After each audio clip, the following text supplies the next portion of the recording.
Assalamualaikum warahmatullahi wabarakatuh. Yang saya sayangi anak-anakku kelas 11 IPS SMA Negeri 2. Pada kesempatan ini alhamdulillah kita bisa terhubung dengan pembelajaran daring atau pembelajaran jarak jauh, di mana untuk materi kali ini adalah tentang pendapatan nasional. Apa itu pendapatan nasional? Pendapatan nasional adalah jumlah total pendapatan yang diterima oleh suatu masyarakat atau suatu negara sebagai bentuk balas jasa yang berhubungan dengan proses produksi barang dan jasa. Jadi kata kuncinya adalah pendapatan nasional itu diperoleh oleh masyarakat suatu negara karena memproduksi barang dan jasa. Jadi ketika produksi barang dan jasa suatu negara meningkat, maka otomatis pendapatan nasional akan meningkat. Untuk mengetahui secara lebih detail, maka pendapatan nasional ini banyak komponen-komponennya. Komponen yang pertama adalah GDP atau PDB, Gross Domestic Product. Apa itu GDP? GDP itu seluruh produksi barang dan jasa yang dihasilkan suatu negara oleh warga negara tersebut yang ada di dalam negeri, ditambah dengan warga negara asing yang ada di dalam negeri. Jadi yang penting GDP ini GDP ini ada di dalam negeri, entah itu oleh warga negara tersebut maupun oleh warga negara asing. Nah, ini GDP. Kemudian yang kedua, bedanya dengan GNP atau Gross National Product, atau dalam bahasa Indonesianya PNB, Produk Nasional Neto. Kalau ini yang dihitung adalah jumlah barang yang diproduksi suatu negara, yang penting kewarganegaraannya. Berarti orang Indonesia yang ada di Indonesia termasuk orang Indonesia yang ada di luar negeri. Tetapi orang asing yang ada di Indonesia itu tidak dihitung. Jadi produk nasional neto itu yang penting berdasarkan kewarganegaraannya, baik di dalam negeri maupun di luar negeri. Orang asing yang ada di dalam negeri tidak masuk.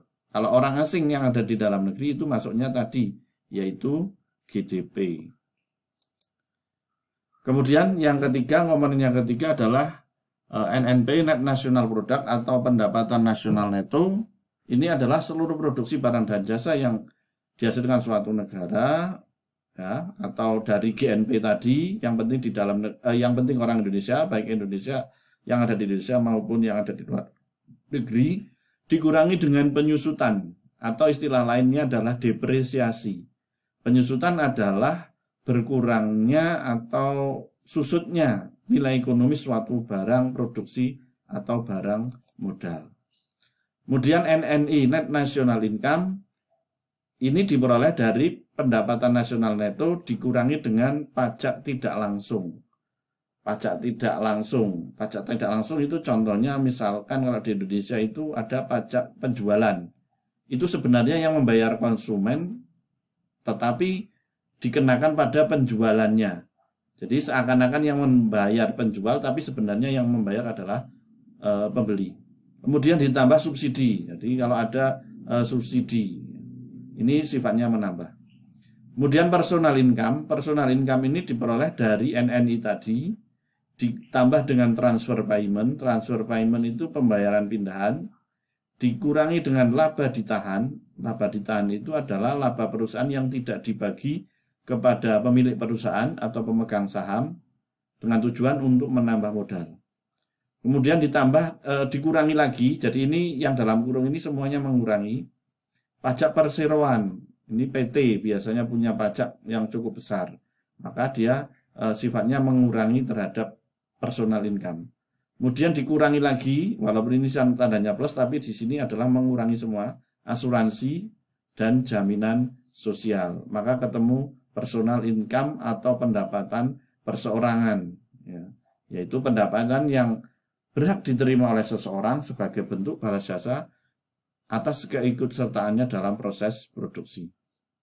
Kemudian yang terakhir di sini adalah disposable income, artinya pendapatan bebas atau pendapatan yang siap untuk dibelanjakan, ya, atau digunakan untuk konsumsi dan juga bisa untuk ditabung.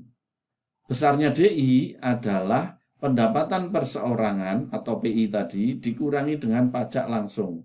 Pajak langsung itu contohnya adalah pajak penghasilan. Karena orang yang punya penghasilan si A, maka yang membayar ya si A, bukan orang lain. Maka dinamakan pajak langsung.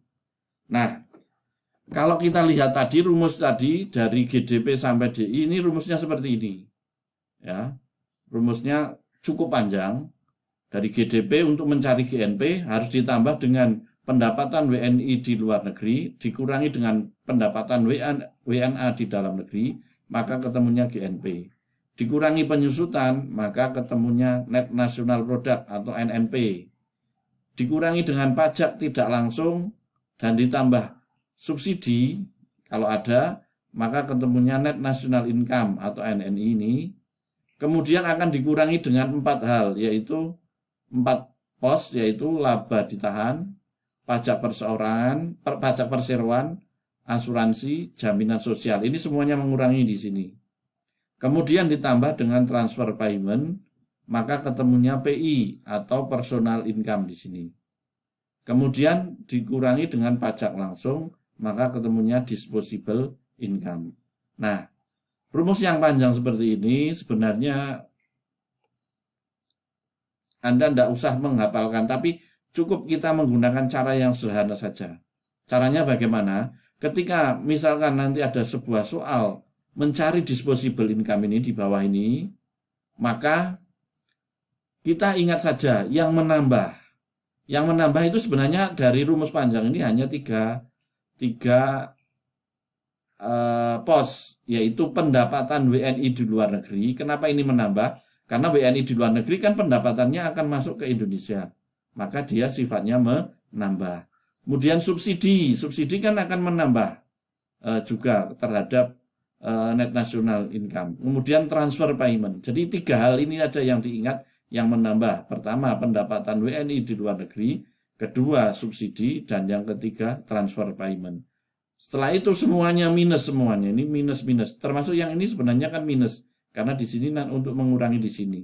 Cuma ini dikelompokkan saja, ditambah, tapi di sini akhirnya mengurangi.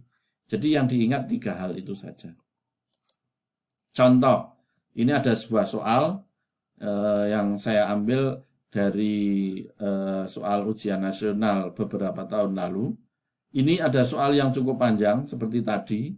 Dari gross domestic product, kemudian ada pendapatan WNA, pendapatan WNI, dan seterusnya sampai pajak langsung. Yang diminta adalah disposable income atau pendapatan yang siap dibelanjakan.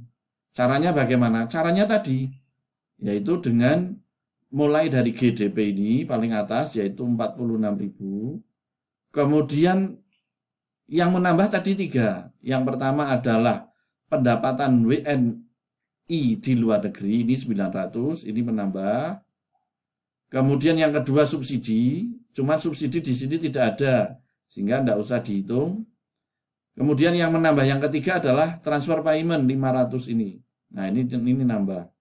Selain itu semuanya minus, sehingga ketemunya disposable income-nya 40.800. Nah, itu caranya. Jadi yang diingat-ingat yang menambah saja, yaitu 3 hal. Yang pertama pendapatan WNI di luar negeri, yang kedua subsidi, yang ketiga adalah transfer payment. Selebihnya itu mengurangi semuanya. Ya, kita lanjut ke pendekatan pendapatan nasional. Pendekatan pendapatan nasional itu ada 3. Yang pertama dengan metode pendapatan, di mana Y itu adalah pendapatan nasional diperoleh dari RWIP. Kalau saya singkat RWIP. R itu apa? R itu rent dari bahasa Inggris yang artinya sewa. W itu dari kata wage yang artinya upah. Kemudian interest ini bunga. Kemudian profit ini keuntungan atau laba. Sehingga metode pendapatan disingkat RWIP. Sebenarnya ini adalah pendapatannya siapa? Ini adalah pendapatannya faktor produksi yang ada dalam suatu negara. Faktor produksi kan ada 4. Yang pertama adalah tanah, di mana pendapatannya namanya sewa. Kemudian tenaga kerja, pendapatannya namanya upah atau wage. Kemudian bunga, pendapatannya modal pendapatannya bunga atau interest, kemudian skill itu pendapatannya namanya profit atau keuntungan. Yang kedua, pendekatan pengeluaran. Ini rumusnya pendapatan nasional atau Y sama dengan CIG X min M. Ini adalah pengeluaran rumah tangga yang ada dalam suatu negara. Contoh, rumah tangga konsumsi itu atau rumah tangga konsumen itu pengeluarannya namanya konsumsi. Rumah tangga produsen pengeluarannya namanya investasi. Karena investasi itu pengeluaran rumah tangga produsen dengan tujuan nanti memperoleh laba. Kemudian pengeluaran rumah tangga pemerintah namanya government. Kemudian pengeluaran luar negeri itu ada dua, ekspor dan impor. Maka rumusnya Y sama dengan C plus I plus G plus X min M. Ini pendekatan pengeluaran. Kemudian pendekatan produksi. Pendekatan produksi itu dihitung dari jenis barang yang dihasilkan dikalikan harganya. Ditambah sebanyak barang yang dihasilkan suatu negara. Sehingga ini jumlahnya mungkin bisa sangat banyak. Maka di sini dari Q1 kali P1 sampai dengan Qn kali Pn. Artinya sejumlah barang yang dihasilkan suatu negara. Ya, ini contoh saya mengambil soal dari Olimpiade Ekonomi, ini menggunakan bahasa Inggris.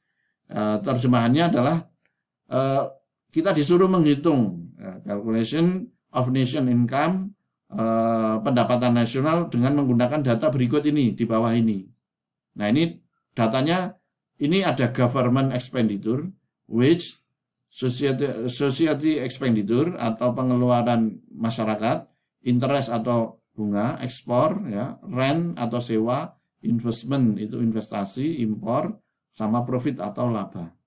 Nah, dari data di atas kita disuruh menghitung pendapatan nasional with ya dengan pendekatan income, berarti pendekatan pendapatan. Tadi rumusnya adalah RWIP. Tetapi kalau misalkan with expenditure is in approach atau pendekatan pengeluaran, rumusnya berbeda, bukan RWIP, tapi tadi adalah Y sama dengan C plus I plus G plus X min M.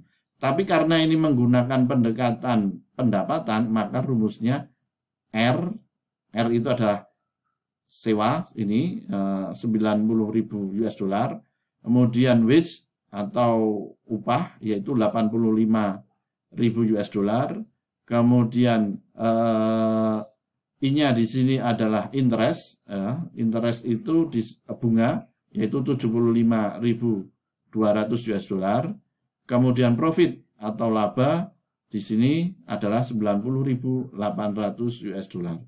Sehingga di sini kita jumlahkan, maka ketemunya adalah sebesar 341.000 US dollar. Karena ini yang diminta adalah dengan pendekatan pendapatan. Tapi kalau misalkan yang diminta pendekatan pengeluaran, tapi rumusnya adalah Y sama dengan C plus I plus G plus X min M. Jadi menyesuaikan apa yang perintah di sini, menggunakan pendekatan pendapatan atau menggunakan pendekatan pengeluaran. Ya, demikianlah paparan materi pendapatan nasional beserta dengan contoh soalnya. Semoga materi ini bisa bermanfaat dan nanti kita akan lanjutkan dengan penugasan, yaitu pertanyaan-pertanyaan baik itu secara teori maupun langsung menghitung pendapatan nasional, sehingga nanti Anda sekalian bisa menguasai materi pendapatan nasional. Demikian pertemuan pada kali ini, semoga bermanfaat. Assalamualaikum warahmatullahi wabarakatuh.